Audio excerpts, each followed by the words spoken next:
Assalamualaikum warahmatullahi wabarakatuh. Alhamdulillahirabbil alamin wa bihi nasta'in wa ala umuri dunya waddin. Shalatu wassalamu ala asrofil anbiya'i wal mursalin wa ala alihi washabihi ajmain, amma ba'du. Langsung saja kami dari kelompok 5 akan mempresentasikan tugas dengan mata kuliah perpajakan. Dari kelompok 5 ini kami terdiri dari yang pertama ada Muhammad Ibni Kholili, saya pribadi, yang kedua ada Diki Osman Prawira, yang ketiga ada Teguh Dimas Oktapindo. Baik, langsung saja. Untuk materi yang pertama yaitu hubungan pajak dengan hukum pidana. Berdasarkan pasal 1 ayat 1 nomor 28 tahun 2007. Pajak merupakan kontribusi wajib pribadi maupun badan usaha kepada negara yang bersifat memaksa. Berdasarkan undang-undang, dengan tidak mendapatkan imbalan secara langsung dan digunakan untuk keperluan negara bagi kemakmuran rakyatnya secara menyeluruh. Membayar pajak bukan hanya merupakan kewajiban, tetapi merupakan hak dari setiap warga negara untuk berpartisipasi dalam bentuk peran serta terhadap pembiayaan negara dan pembangunan nasional. Pajak merupakan salah satu sumber dana pemerintah untuk mendadai sebagai aspek kegiatan penyelenggara negara baik pembangunan di pusat dan di daerah. Seperti halnya untuk membangun fasilitas umum, membiayai anggaran kesaran dan pendidikan serta kegiatan produktif lama. Pidana yang diatur dalam KUHP sebaiknya dipergunakan dalam peraturan perihal perpajakan. Hal tersebut sebagaimana diatur dalam pasal 38 dan pasal 39 Undang-Undang Nomor 6 Tahun 1983.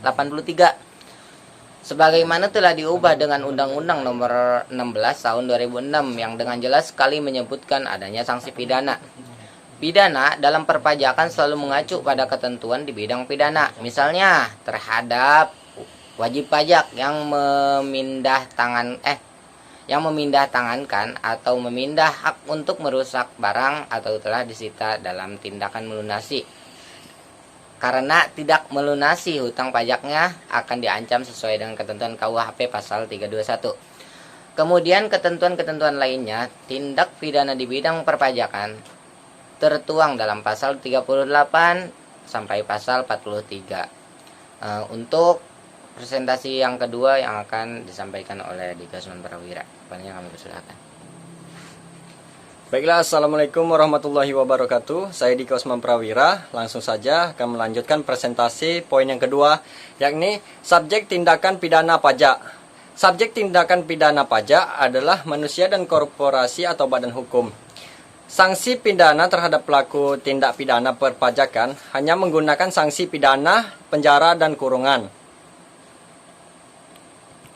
Kemudian poin yang ketiga, penyidikan dan penuntutan pidana pajak.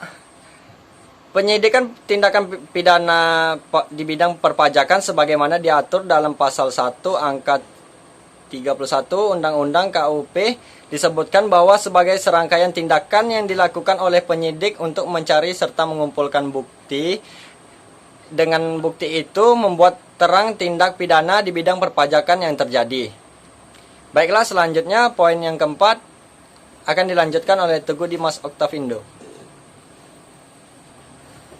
Baiklah, saya di sini akan melanjutkan hasil presentasi yang telah disampaikan oleh saudara Diki Osman. Saya akan melanjutkan untuk putusan hakim. Putusan yang berkekuatan hukum tetap adalah putusan pengadilan negeri yang diterima oleh kedua belah pihak yang berperkara. Putusan perdamaian, putusan perstek yang terhadapnya tidak diajukan verzet atau banding.